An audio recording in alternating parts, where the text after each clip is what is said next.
Okay, I want you to picture the ultimate rock and roll cliche. It's 1971. You've got a band, they have long hair, they're all in denim, and there's a VW bus packed to the gills with gear.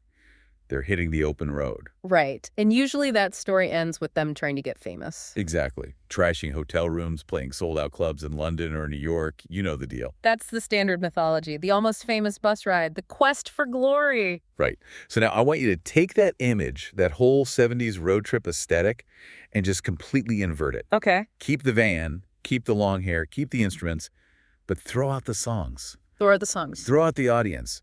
And instead of driving to a gig to get paid, imagine they're driving from Tokyo all the way to London. Wow. And their only plan is to play music for the wind, the ocean, and the stones they find on the side of the road. It sounds like, I don't know, the premise of a surrealist novel, doesn't it? Or maybe some conceptual art piece that never actually happened. It does.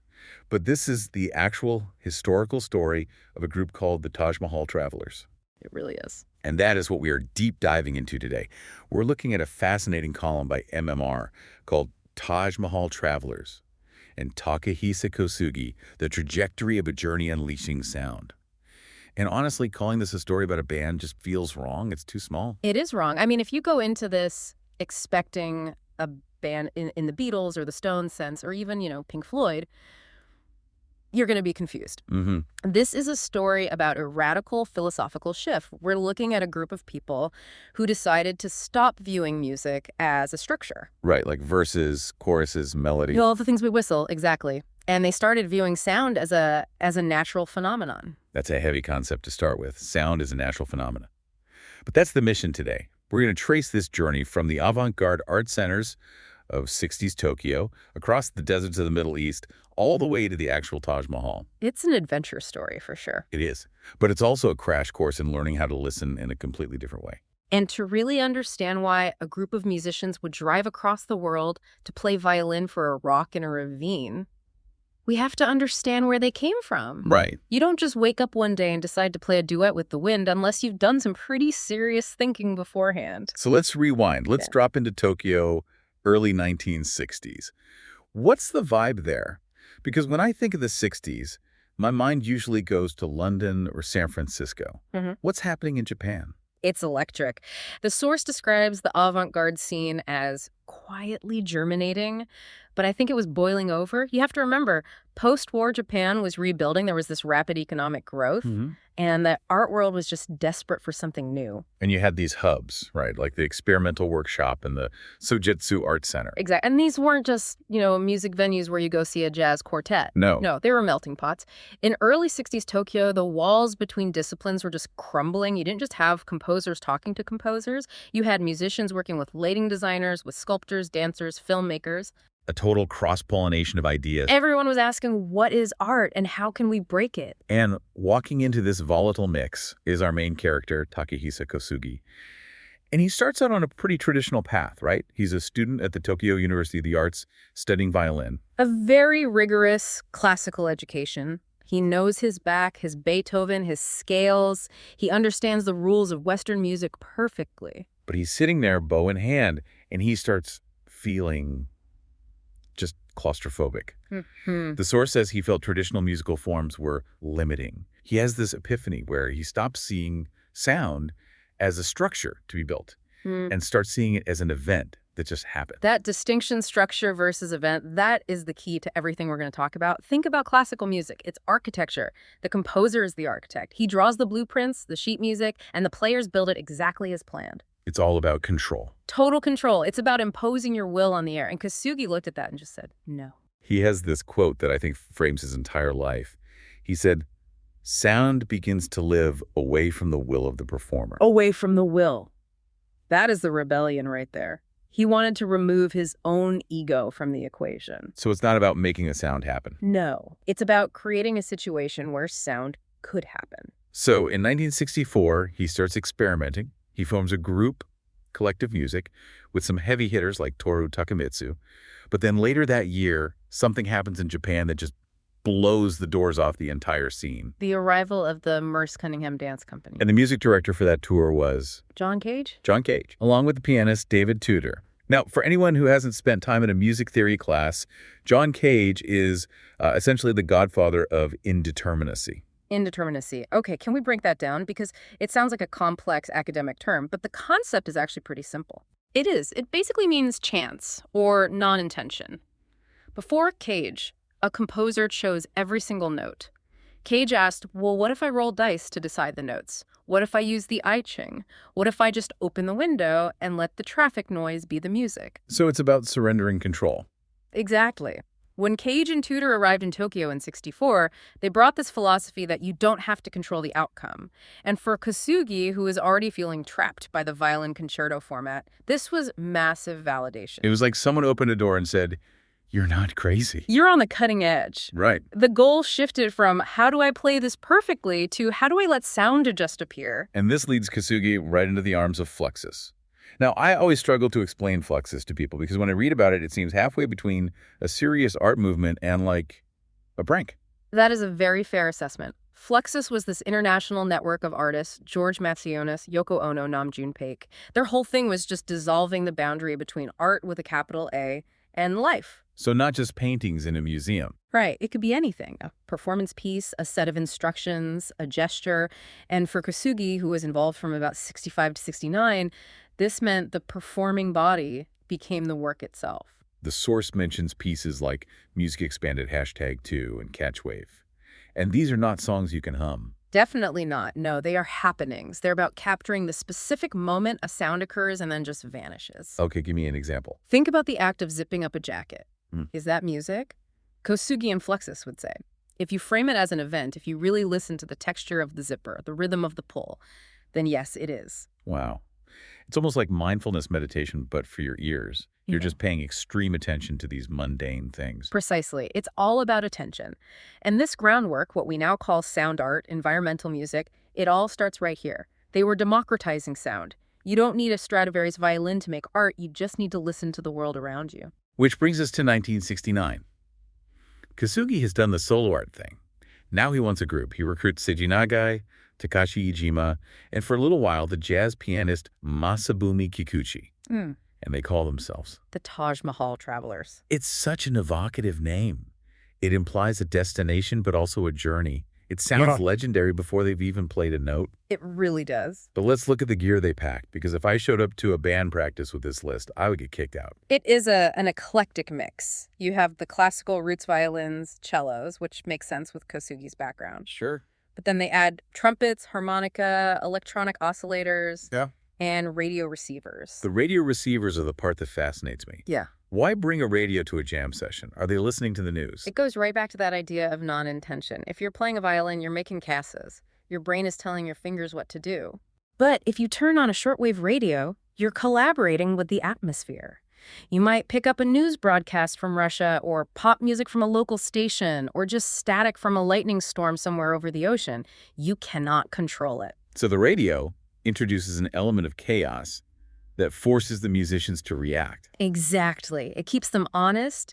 They can't fall into some rehearsed pattern because the radio might throw something completely weird at them. It forces them to be in the moment. Their core philosophy was described as the place itself becomes an instrument. That is the central thesis. Most bands treat a venue as a container. You go into a club, you play your songs, you leave. Right. The Travelers said, no, we play with the venue. If they're in a concrete room, the echo is part of the band. If they're outside, the wind is the lead singer. And that philosophy is what sparked the Grand Tour. They decided that if the place is the instrument, they wanted to play the biggest instrument they could find. The earth. The earth. So in 1971, they pack the van. And the itinerary is just staggering. I looked at this on a map, and the logistics of doing this in 1971, pre-GPS, pre-cell phones, pre-internet, it's mind-boggling. They drove. They didn't fly. It really is a feat of pure endurance. So they start in Tokyo. They make their way to India, Delhi, then the Taj Mahal in Agra. Then they cross into the Middle East, Tehran, in Iran. Then up through Turkey, Ankara, Istanbul. And then the European leg. Vienna, Berlin, Amsterdam, Copenhagen, Stockholm, and finally London. And remember, this wasn't a tour in the commercial sense. They weren't calling up booking agents in Tehran asking for a Saturday night slot. No. The source calls it a sound pilgrimage. So where did they play? If it wasn't clubs, then where? Anywhere. everywhere. They played in some cultural centers, sure, but mostly they played off-grid, the sourceless beaches, ravines, outdoor landscapes. They even played at student protest hubs, which must have been intense, given the political climate of the early 70s. I'm trying to visualize this. You're walking along a beach in 1971, maybe in Turkey, and you stumble across these Japanese long hairs. They've got violins, they've got wires everywhere. Yeah. And they're miking up stones. Yes, that's a real detail. They used contact microphones. Explain that for us. What's the difference between a normal mic and a contact mic? A normal microphone, like the one we're using, it picks up vibrations in the air. A contact microphone, or a piezo mic, picks up vibrations directly from a solid object. So if you attach one to a rock or a piece of driftwood, and then you scrape that object or tap it, you hear the resonance from inside the object. So they're literally playing the landscape. They treated the whole environment as a resonating body. If the wind was blowing hard, they wouldn't try to play louder than the wind. They would let the wind vibrate their strings. They were improvising with the planet. It wasn't man versus nature. It was man with nature. It's such a rejection of the rock star ego. Usually a tour is about showing the world, look at me. Yeah. This tour was about saying, listen to this place.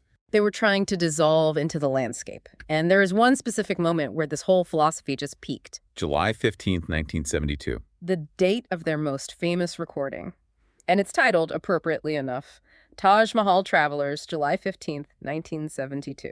Recorded at the Taj Mahal. Now, for the listener, I want to manage expectations here.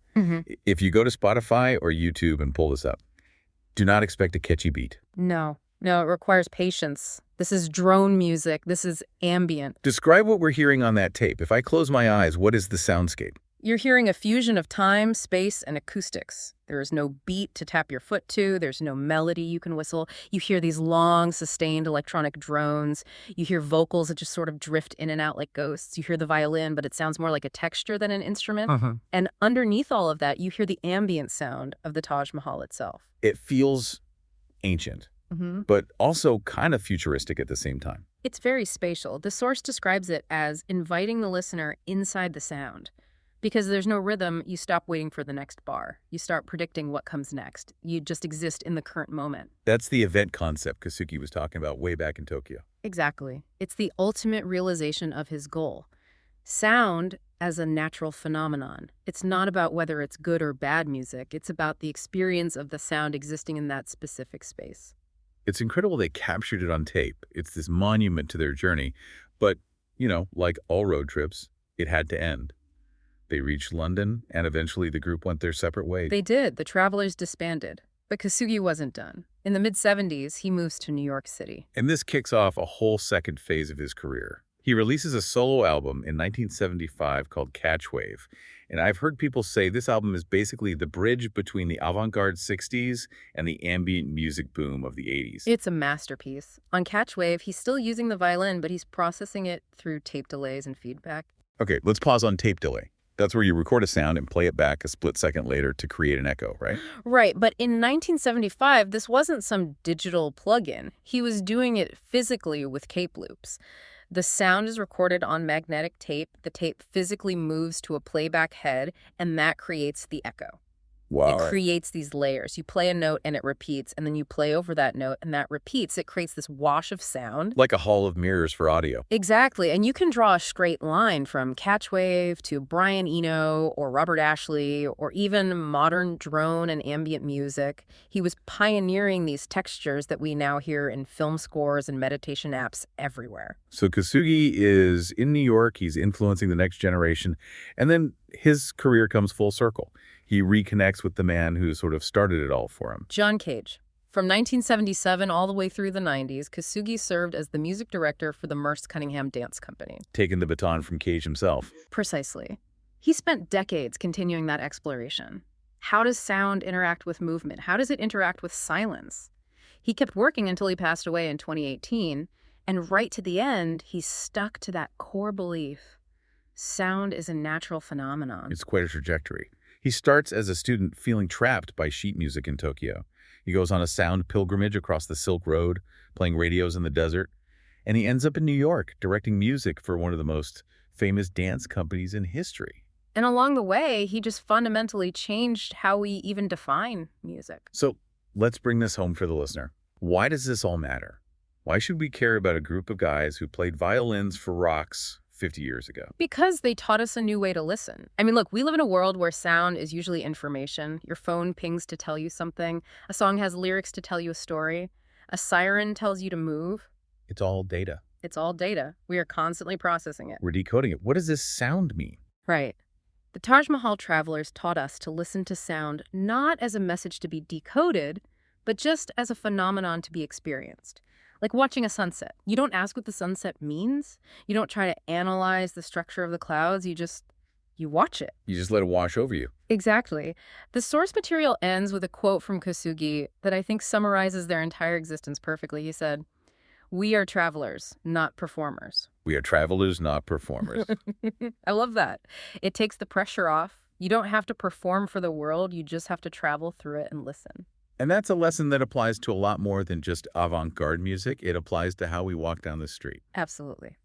So here is a thought to leave you with today. We talked about how the travelers believe that the place becomes the instrument. I want you to take a second right now. Literally, right now. Look around where you are. Maybe you're commuting. Maybe you're washing dishes. Maybe you're at the gym. If that place is an instrument, what is it playing? Don't just hear the noise. Listen to the texture. The hum of the engine, the clank of the weights, the wind against the window. That's your concert for today. A private performance, courtesy of the environment. Thanks for diving deep with us into the world of Takehisa Kosugi. This is a pleasure. We'll see you on the next journey.